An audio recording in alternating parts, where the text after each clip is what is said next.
So we are going to study clinical features of acute rheumatic fever. Clinical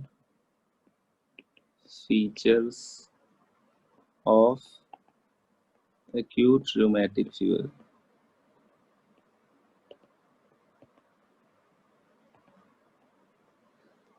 तो यहाँ पे जो सबसे इम्पोर्टेंट क्लिनिकल फीचर होता है जिसमें डेथ तक पॉसिबल है वो होती है पेनकार्डाइटिस या कार्डियक मैनिफेस्टेशन। आप इसमें देखोगे भी कि बाकी सारे जो आपके प्रॉब्लम्स होते हैं वो हील कर जाते हैं, लेकिन जो कार्डियक प्रॉब्लम होता है पर्टिकुलरली जो एंडोकार्डियम का इन्वॉल्वमेंट होता है वो बिल्कुल प्रॉपरली हील नहीं होता है। हील भी होता है तो स्कार से हील होता है। तो इसकी वजह से अगर मान लीजिए कोई वॉल्व का इन्वॉल्वमेंट हो गया है तो पहले तो रिगर्जिटेशन होगा, ओवर पीरियड ऑफ टाइम उसमें फाइब्रोसिस होगी, मतलब हील तो करेगा लेकिन विद फाइब्रोसिस और विद स्कार। तो आपको माइट्रल स्टेनोसिस या ट्राइकस्पिड स्टेनोसिस या एओर्टिक स्टेनोसिस मिल सकता है, लेकिन most commonly left side of heart involve होता है। इसकी वजह से माइट्रल स्टेनोसिस और एओर्टिक स्टेनोसिस ज्यादा कॉमन है। तो देख लेते हैं पहले फीचर को, हम लोग कहते हैं कार्डियक इन्वॉल्वमेंट, जो आपने देखा था मेजर क्राइटेरिया में। तो यहाँ पे हम लोग लिखते हैं पेनकार्डाइटिस। पेन का मतलब ऑल लेयर्स और कार्डाइटिस मतलब इन्फ्लेमेशन ऑफ हार्ट। तो पहली कंडीशन ले लेते हैं पेनकार्डाइटिस। पेनकार्डाइटिस यही सबसे इंपॉर्टेंट है क्योंकि ये लाइफ थ्रेटनिंग होता है। तो यहाँ पे लिख लेते हैं all layers of heart are involve. All 3 layers of heart are involve. आप लोगों ने देखा भी था इसके पहले जब हम लोगों ने सीवीएस पढ़ा था, तो हार्ट की 3 लेयर्स होती हैं, एंडोकार्डियम, मायोकार्डियम और पेरिकार्डियम। तो जो सबसे अंदर की लेयर होती है वो एंडोकार्डियम होती है। फिर उसके बाद जो मस्कुलर लेयर होता है जिससे हार्ट कॉन्ट्रैक्ट और पंप करता है वो आपका मायोकार्डियम होता है, मायोकार्डियम। ठीक है, और जो सबसे बाहर की लेयर होती है वो आपकी पेरिकार्डियम होती है, पेरिकार्डियम। तो यहाँ पे हम लोग जब रिमेटिक फीवर पढ़ते हैं तो ये कहते हैं कि सारी लेयर्स में इन्फ्लेमेशन हो रहा है। जब एंडोकार्डाइटिस पढ़ते हैं तो हम लोग कहते हैं केवल एंडोकार्डियम का इन्फ्लेमेशन है। जब पेरिकार्डाइटिस डिसीज पढ़ते हैं तो हम लोग कहते हैं केवल पेरिकार्डियम का इन्फ्लेमेशन है। जब मायोकार्डाइटिस पढ़ते हैं तो कहते हैं केवल मायोकार्डियम का है। लेकिन रिमेटिक फीवर की खास बात यह है कि सारी लेयर्स, हार्ट के सारे लेयर्स को इन्वॉल्व करेगा, मतलब हर जगह इन्फ्लेमेशन होगा। तो एक कैरेक्टरिस्टिक ग्रैनुलोमा बनता है, ठीक है। इसमें क्या कहते हैं रिमेटिक फीवर में, जिसको आप कहते हो एस्कॉफ बॉडी। आप लोगों ने पैथो में पढ़ा होगा Aschoff body. Aschoff body is pathognomonic of acute rheumatic fever. क्योंकि पेनकार्डाइटिस है इसलिए जो एस्कॉफ बॉडी बनेगा, ठीक है, ये सारी लेयर्स में पाया जाएगा। It is found in all layers, it is found in all layers of heart. ठीक, और एस्कॉफ बॉडी को सराउंड करती हुई कुछ सेल्स होती हैं जिनको हम लोग कैटरपिलर सेल्स कहते हैं, ठीक है। तो इनको एंटी स्कॉफ सेल्स या कैटरपिलर सेल्स कहते हैं। और लिख लेते हैं एक, inside this granuloma like structure we get peculiar cells with ribbon like chromatin known as caterpillar cells, caterpillar cells और एंटी स्कॉफ सेल्स। सेल्स ये मॉडिफाइड लिम्फोसाइट्स होते हैं। हम लोगों ने टीबी में ग्रेनुलोमा पढ़ा था ना, तो एक तरह से यहाँ पे देखा जाए तो ग्रेनुलोमा ही बना है, ठीक है। अंदर क्या होते हैं थोड़े बहुत इन्फ्लेम्ड कोलेजन होते हैं, उसके बाहर मॉडिफाइड लिम्फोसाइट्स होते हैं, सब कुछ मिला के आप एस्कॉफ बॉडी कहते हो। ठीक है, तो इस तरह से हम लोग देख लेते हैं बल्कि इसको। यहाँ पे मान लीजिए इन्फ्लेम्ड कोलेजन फाइबर्स हैं, इसके किनारे किनारे टी लिम्फोसाइट्स होंगे।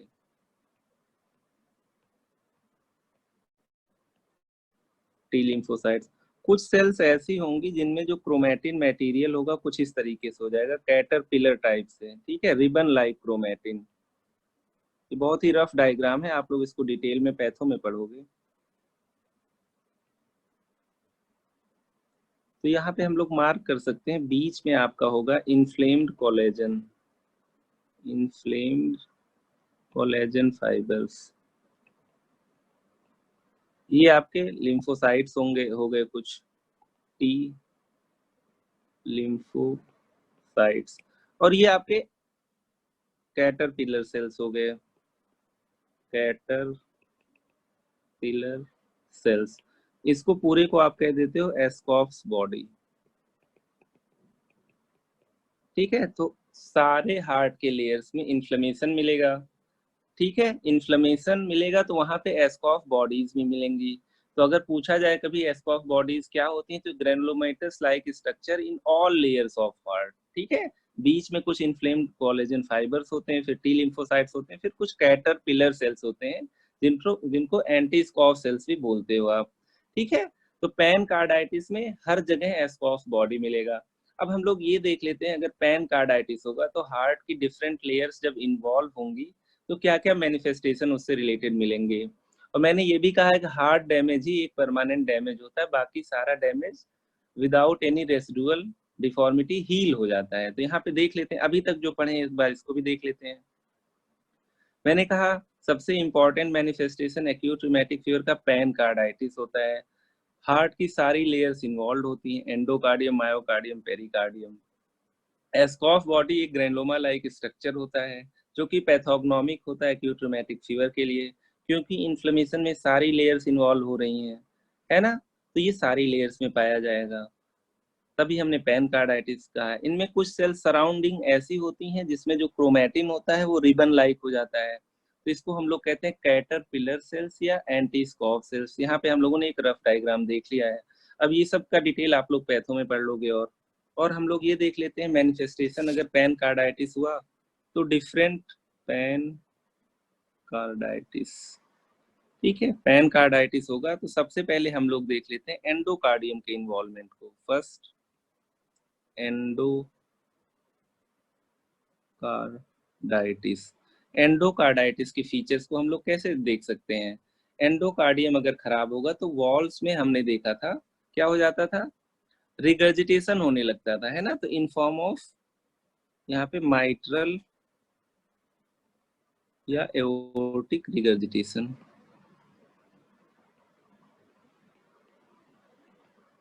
है ना। तो यहाँ पे वॉल्स में इन्फ्लेमेशन भी हो जाता है, कुछ वेजिटेशन भी बनते हैं, लेकिन मेनली जो हमें प्रॉब्लम मिलती है एक्यूट स्टेजेस में वो रिगर्जिटेशन मिलता है, और खासकर लेफ्ट साइड ऑफ हार्ट के जहाँ पे माइट्रल और एओर्टिक वॉल होते हैं।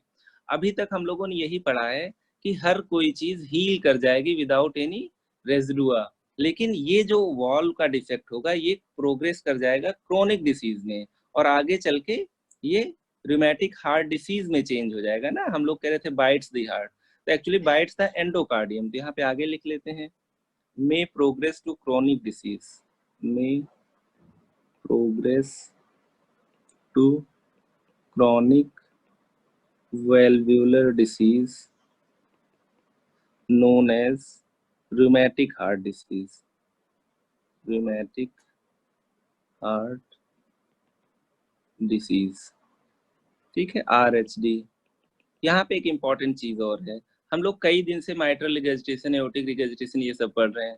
आप लोग देख के ही बता सकते हो, अगर माइट्रल रिगर्जिटेशन होगा जो कि सबसे कॉमन है, तो आपको जो मर्मर मिलेगा वो एक पैन सिस्टोलिक मर्मर मिलेगा, एपेक्स पे या माइट्रल एरिया में। तो लिख लेते हैं, तो मोस्ट कॉमनली आपको मिलेगा माइट्रल रिगर्जिटेशन, जिसमें जो मर्मर मिलेगा आपको वो पैन सिस्टोलिक मर्मर मिलेगा, पैन सिस्टोलिक मरमर।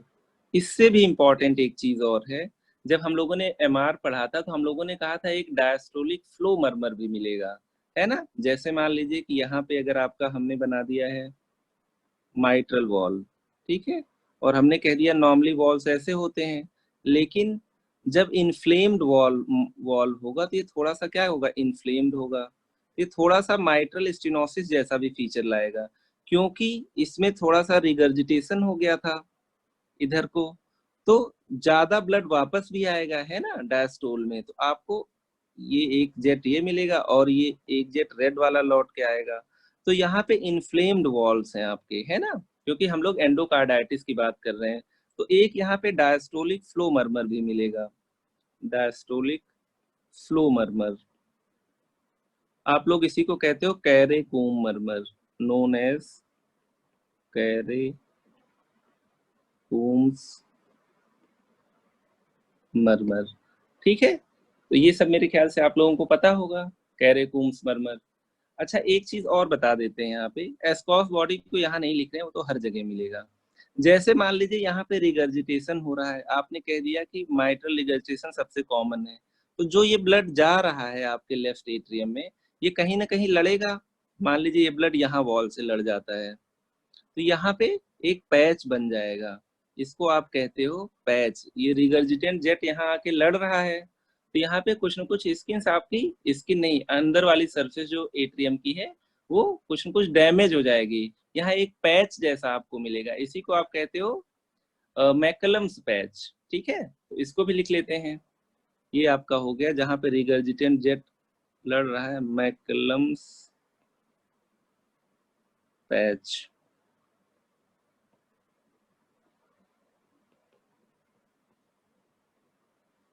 ठीक है। रिगर्जिटेंट जेट जेट प्रोड्यूसेस मैकलम्स मैकलम्स पैच। बस इतना काफी है। एंडोकार्डियम को इसलिए डिटेल में ले लिया क्योंकि यहाँ पे जो जो डैमेज हो रहा है वो परमानेंट है, ठीक है। फिर से देख लेते हैं। जब हम लोगों ने माइट्रल रिगर्जिटेशन पढ़ा था तो हमने कहा था दो मरमर मिलता है, एक तो सिस्टोलिक मरमर मिलेगा पैन सिस्टोलिक, दूसरा फ्लो मरमर डायस्टोलिक, है ना। तो यहाँ पे इन्फ्लेम्ड वॉल वॉल हो जाएंगे, इसकी वजह से जो डायस्टोलिक वाला मरमर होगा वो डिफरेंट टाइप का मिलेगा आपको, कैरेकोम्स मरमर बोलते हो। तो एंडोकार्डाइटिस में हमने देख लिया मोस्टली वॉल का रिगर्जिटेशन होगा एक्यूट स्टेज में, लेटर ऑन फाइब्रोसिस होगा तो रूमेटिक हार्ट डिसीज में चेंज हो जाएगा, तब स्टेनोसिस होगा, है ना। तो ये आपका आरएचडी है, यहाँ पे एमएस एंड एओर्टिक स्टेनोसिस ज्यादा कॉमन है। अगर माइट्रल रिगर्जिटेशन होगा तो एक पैन सिस्टोलिक मरमर मिलेगा और एक डायस्टोलिक मरमर मिलेगा, जो उसको यहाँ पे कैरेकूम्स मरमर कहोगे। ये सब हम लोग डिटेल में पढ़ चुके हैं। जहां पे ये रिगर्जिटेंट जेट लड़ेगा वहां पे एक रफ एरिया बन जाएगा लेफ्ट एट्रियम में, उसको कहते हो MacCallum's patch. That is all about endocarditis, ठीक है। अब देख लेते हैं मायोकार्डाइटिस में क्या होगा। मायोकार्डियम को भी इन्वॉल्व करेगा ये, तो दूसरा हम लोग देख लेते हैं मायोकार्डाइटिस। आपको पता है मायोकार्डाइटिस या जो मसल्स होती हैं वो मेनली मायोकार्डियम में होती हैं। अगर किसी को मायोकार्डाइटिस होगा तो हार्ट पंप क्या करेगा, है ना। तो यहाँ पे इसकी वजह से सीएचएफ हो सकता है, कंजेस्टिव हार्ट फेलियर, है ना। और दूसरी चीज हम लोग कई दिन से पढ़ रहे हैं, पीआर इंटरवल प्रोलॉन्ग हो जाएगा, पीआर इंटरवल प्रोलॉन्गेशन। और एक चीज हम लोग और पढ़ रहे थे, रिलेटिव टैकीकार्डिया, रिलेटिव टैकीकार्डिया। यहाँ पे हम लोग देख रहे थे 1 डिग्री टेम्परेचर बढ़ने से 10 हार्ट बीट का इंक्रीमेंट होना चाहिए, लेकिन रिमेटिक हार्ट डिसीज और डिप्थीरिया में ये रूल फॉलो इसलिए नहीं होता क्योंकि मायोकार्डाइटिस हो जाती है, ठीक है। तो मायोकार्डाइटिस जब भी होगा तो सीएचएफ भी हो सकता है और वहां पे टैकीकार्डिया भी हो सकता है, disproportionate two degree of rise in temperature. ये तीनों चीज हम लोग लगभग पढ़ चुके हैं, है ना। चलिए, और इसके अलावा पेरिकार्डाइटिस भी होता है, पेरिकार्डाइटिस। पेरिकार्डाइटिस होगा तो इंसान को पेन होगा, जैसे मान लीजिए एमआई का पेन होता है डल होता है, पेरिकार्डाइटिस का पेन आपका शार्प होता है। तो यहाँ लिख लेते हैं शार्प चेस्ट पेन, आप एक फिंगर से बता सकते हो शार्प चेस्ट पेन। ठीक है, कंटिन्यूअस नहीं होगा, अचानक होगा, किसी एक जगह पे होगा, आप उसे लोकलाइज कर सकते हो। ठीक है, और यहाँ पे हम लोग कहते हैं bread and butter pericarditis, known as bread and butter pericarditis, pericarditis. इसको इसलिए कहते हैं क्योंकि यहाँ पे जो आपका मान लीजिए हार्ट मैंने बना दिया है, इसके किनारे किनारे पेरिकार्डियम बना देते हैं, तो बीच बीच में ढेर सारे सिक्रीशंस होंगे, सीरो सैंगुइनस सिक्रीशंस होंगे, ऐसे लगेगा कि आपने ब्रेड में बटर लगा दिया है। ठीक है, थोड़ा थोड़ा सा यहाँ दिखेगा। ये सब ऑटोप्सी की फाइंडिंग्स होती हैं। ऐसे लगेगा 2 लेयर ब्रेड की है और आपने कुछ वहां पे बटर लगा रखा है बीच में। तो ये आपका पूरा कार्डियक इन्वॉल्वमेंट रहा। ठीक है, और काफी इजी भी रहा। इसमें मैंने कह दिया एंडोकार्डाइटिस हमेशा हो सकता है एज अ प्रोग्रेसिव डिसीज में चेंज हो जाए, जिसको हम लोग रूमेटिक हार्ट डिसीज कहते हैं। पहले रिगर्जिटेशन था, धीरे धीरे हील होता रहा, फिर कुछ गड़बड़ होता रहा, उसकी वजह से आगे चल के रूमेटिक हार्ट डिसीज या माइट्रल स्टेनोसिस या एओर्टिक स्टेनोसिस में चेंज हो गया, है ना। 2 मरमर मिलेगा, एक तो नॉर्मल रिगर्जिटेशन वाला मरमर आप जानते हो, पैन सिस्टोलिक होगा। दूसरा जो फ्लो मरमर पहले मिला करता था, इसका यहाँ नया नाम है, दैट इज कैरेकून्स मरमर, है ना। और एक पैच मिल रहा है जो रिगर्जिटेंट जेट ऊपर जाके लेफ्ट एट्रियम में लगेगा, उसकी उसकी वजह से एक रफ सरफेस मिल जाएगा लेफ्ट एट्रियम में। अगर मायोकार्डियम की बात करें तो पंपिंग फेलियर होगा तो सीएचएफ होगा। ठीक है, कंडक्शन फेलियर होगा तो पीआर इंटरवल बढ़ जाएगा, और रिलेटिव टेकिकार्डिया हम लोग देख चुके हैं। पेरिकार्डाइटिस होगा तो शार्प शूटिंग पेन होगा, और bread and butter appearance of या ब्रेड एंड बटर पेरिकार्डाइटिस होगा। इसको हम लोग कहते हैं ब्रेड एंड बटर अपीयरेंस